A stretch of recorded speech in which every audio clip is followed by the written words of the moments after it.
সহমর্মী হব, আক্রমণাত্মক ভাষা পরিহার করব। কখনো কাউকে কারো ব্যাপারে মূল্যায়ন করতে হলে অত্যন্ত ভারসাম্যপূর্ণ ভাষায়, ভদ্র ভাষায়, অন্যের প্রতি সম্মান রক্ষা করে যে কোনো মূল্যায়ন মন্তব্য আমরা করব। মনে রাখবেন, ভাষার ক্ষেত্রে আক্রমণাত্মক ভাষা প্রয়োগ করা, অশালীন ভাষা প্রয়োগ করা, অন্যের সম্মান বিসর্জন দিয়ে অন্যের সম্মানকে আক্রমণ করে কথা বলাটা, এটা অসভ্য মানুষের কাজ। কাজে এই জন্য অন্যকে আক্রমণ করতে গিয়ে আমরা উৎকটভাবে নিজের অসভ্যতা এবং নিজের অসৌজন্যতাকে জাতির সামনে আমরা উপস্থাপন করব না। এইটা হলো বিষয়। বিগত এই জাতীয় কথাগুলি আমাদের সংগঠনের প্রতিটি জনশক্তিকে এইভাবে নিজেদেরকে গড়ে তুলতে হবে।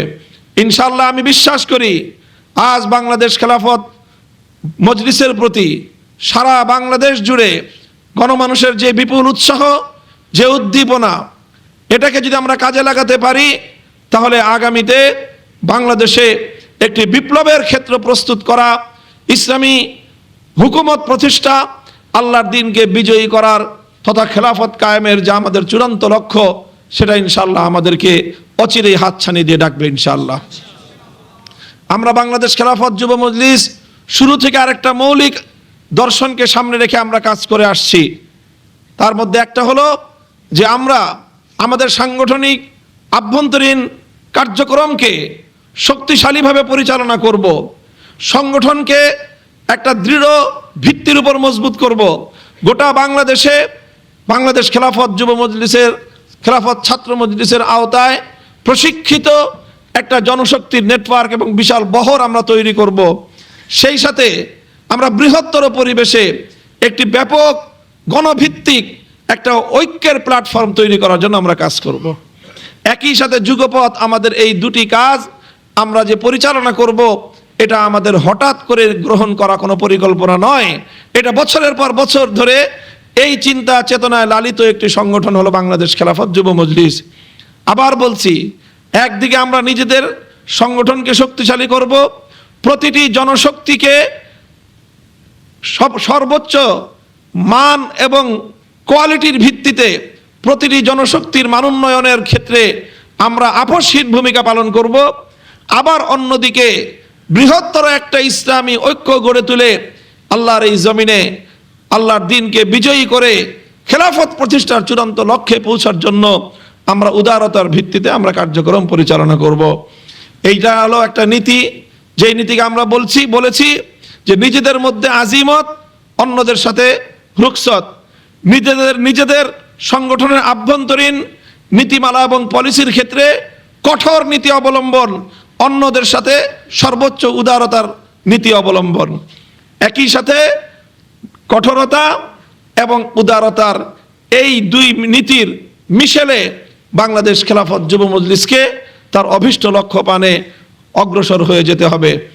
প্রিয় দিনী ভাইয়েরা, আমি আবারও আজকের নগর সম্মেলন আয়োজনের জন্য বাংলাদেশ খেলাফত যুব মজলিস ঢাকা মহানগর দক্ষিণ শাখাকে আমি আন্তরিক অভিনন্দন জ্ঞাপন করছি। আপনারা এখানে যারা যারা আজ উপস্থিত রয়েছেন, অবশ্যই বর্তমানে ঢাকা মহানগর দক্ষিণে আপনাদের অবস্থান হতে পারে, আপনাদের নির্দিষ্ট গ্রামের বাড়ি, জন্মস্থান, দেশের বাড়ি বাংলাদেশের বিভিন্ন অঞ্চলে হয়ে থাকতে পারে। আগামী যে জাতীয় সংসদ নির্বাচন আসছে, গণভোট আসছে, এটি আমাদের রাজনৈতিক একটি গুরুত্বপূর্ণ মাইলফলক। এই সময়টায় আমাদের সংগঠন যেন একটি ভালো ফলাফল করতে পারে, আমাদের সংগঠনের নেতাকর্মীরা সারা দেশে নির্বাচনকে কেন্দ্র করে আমাদের নিজেদেরকে একটু প্রশিক্ষিত করার, একটু ঝালাই করে নেওয়ার একটা মোক্ষম সুযোগ। কিন্তু এটা মনে রাখতে হবে যে নির্বাচন কিভাবে হয়, নির্বাচনের কার্যক্রম কিভাবে পরিচালিত হয়, নির্বাচনে কারচুপি কিভাবে হয়, ভোট ডাকাতি কিভাবে হয়, সন্ত্রাস কিভাবে হয়, কালো টাকার ছড়াছড়ি কিভাবে হয় এবং এই সকল অপকর্মগুলোকে কিভাবে প্রতিরোধ করতে হয়, এই বিষয়গুলোর বাস্তব ভিত্তিক হাতে কলমে প্রশিক্ষণের জন্য নির্বাচনে সরাসরি নিজেরা জড়িত হয়ে ভূমিকা পালন করা ছাড়া এই বিষয়ক প্রশিক্ষণ অর্জন করার বিকল্প কোনো রাস্তা নাই। এই জন্য এটাকে আমাদের একটা মোক্ষম একটা সুযোগ মনে করতে হবে, যে এই সুযোগে আমরা আমাদের সকল জনশক্তিকে নির্বাচন কেন্দ্রিক একটা প্রশিক্ষিত জনশক্তিতে আমরা পরিণত করব। আমরা বৃহত্তর একটা ঐক্যবদ্ধ নির্বাচন করবার দিকে ধীরে ধীরে আমরা অগ্রসর হচ্ছি। সেই ক্ষেত্রে নিজ নিজ এলাকায় যারা আমাদের সমর্থিত যেই প্রার্থী থাকবে তার সাথে থেকে সেখানে একদিকে আমাদের সম্মিলিত এই রাজনৈতিক শক্তিকে বিজয়ী করার ক্ষেত্রে ভূমিকাও পালন করতে হবে। সেই সাথে নিজেদের গোটা সংগঠনের সকল জনশক্তিকে এই উপলক্ষে একটা ভালো প্রশিক্ষণের এই সুযোগটাকে কাজে লাগাতে হবে। সেই সাথে যাদের পক্ষে সম্ভব হয়, আমাদের যেই সকল সাংগঠনিক গুরুত্বপূর্ণ দায়িত্বশীলদের সম্ভাবনাময় যে আসনগুলোতে আমরা নির্বাচনে প্রতিদ্বন্দ্বিতা করছি, সেই আসনগুলোর ব্যাপারে আপনারা প্রত্যেকে অতিরিক্ত আলাদা করে মনোনিবেশ করতে হবে। প্রয়োজনে শাখাগুলো থেকে প্রত্যেকটা শাখা নির্বাচন কেন্দ্রিক নিজেরা টিম গঠন করে করে মাঝে মাঝে সংশ্লিষ্ট আমাদের আসনে নিজেরা গিয়ে 1 দিন 2 দিন 5 দিন 7 দিন একটা পরিকল্পনার আওতায় সেখানে নির্বাচনী কার্যক্রমে অংশগ্রহণ করতে হবে। এইগুলো মোটামুটি আমাদের আপনাদের প্রতি নির্দেশনা থাকলো, পরামর্শ থাকলো। আশা করি বাংলাদেশ খেলাফত যুব মজলিস ইনশাআল্লাহ তার অভিষ্ট লক্ষ্য পানে সেভাবেই সামনের দিকে অগ্রসর হয়ে যাবে। বাংলাদেশ খেলাফত যুব মজলিসের প্রাক্তন দায়িত্বশীল অনেকেই এবারে নির্বাচনে তারা প্রতিদ্বন্দ্বিতা করছে। আমি মনে করি এটিও বাংলাদেশ খেলাফত যুব মজলিসের একটি অ্যাচিভমেন্ট, একটি অর্জন। আর বাংলাদেশ খেলাফত যুব মজলিস যেইভাবে আমাদের আগামী দিনের দায়িত্বশীল গড়বার কারখানা হিসেবে এটাকে আমরা বিবেচনা করছি, সেই জায়গায় বাংলাদেশ খেলাফত যুব মজলিস তার দায়িত্ব, তার কার্যক্রম সেই বিবেচনায় অব্যাহতভাবে পালন করে যাবে। আল্লাহ পাক রব্বুল আলামিন আমাদের সকলকে তার দিন বিজয়ের লক্ষ্যে যথাযথ কর্মপন্থা গ্রহণ করে সেটাকে বাস্তবায়ন করার একমাত্র আল্লাহর সন্তুষ্টি এবং পরকালীন মুক্তির লক্ষ্যে আমাদেরকে সকল ভূমিকা পালন করার তৌফিক দান করুন। ওয়া আখিরু দাওয়ানা আলহামদুলিল্লাহি রাব্বিল আলামিন। সুবহানাল্লাহি ওয়া বিহামদিহি সুবহানাকাল্লাহুম্মা বিহামদিক আশহাদু আল্লা ইলাহা ইল্লা আনতা আস্তাগফিরুকা ওয়া আতুবু ইলাইক।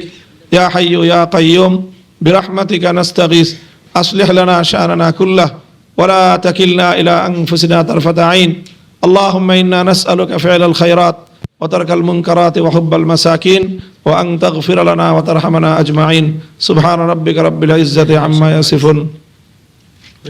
আমাদের বাংলাদেশ খেলাফত মজলিসের নায়েবে আমির শেখুল হাদিস হযরত মাওলানা হেলাল উদ্দিন সাহেব ফরিদপুরের, তিনি কিছুক্ষণ আগে ইন্তেকাল করেছেন। আল্লাহ, আমরা আপনার কাছে দোয়া করি, আমরা সকলে আপনার দরবারে হাত তুলেছি। আমাদের এই দায়িত্বশীল, আমাদের অভিভাবক, আমাদের মুরব্বী শেখুল হাদিস হযরত মাওলানা হেলাল উদ্দিন সাহেবের জিন্দগির সমস্ত গুনাহ খাতা মাফ করে দিয়ে জান্নাতুল ফেরদাউসের আলা মাকাম নসিব ফরমান। তার শোক সন্তপ্ত পরিবার পরিজনকে সবরে জামিল দান করুন। আল্লাহ, আমাদের মধ্যে যে শূন্যতার সৃষ্টি হলো, আল্লাহ আপনি নিজে কুদরতের মাধ্যমে সেই শূন্যতা পূরণ করার ব্যবস্থা করে দিন। সুবহান রাব্বিকা রাব্বিল ইজ্জাতি আম্মা ইয়াসিফুন ওয়া সালামুন আলাল মুরসালিন আলহামদুলিল্লাহি রাব্বিল আলামিন।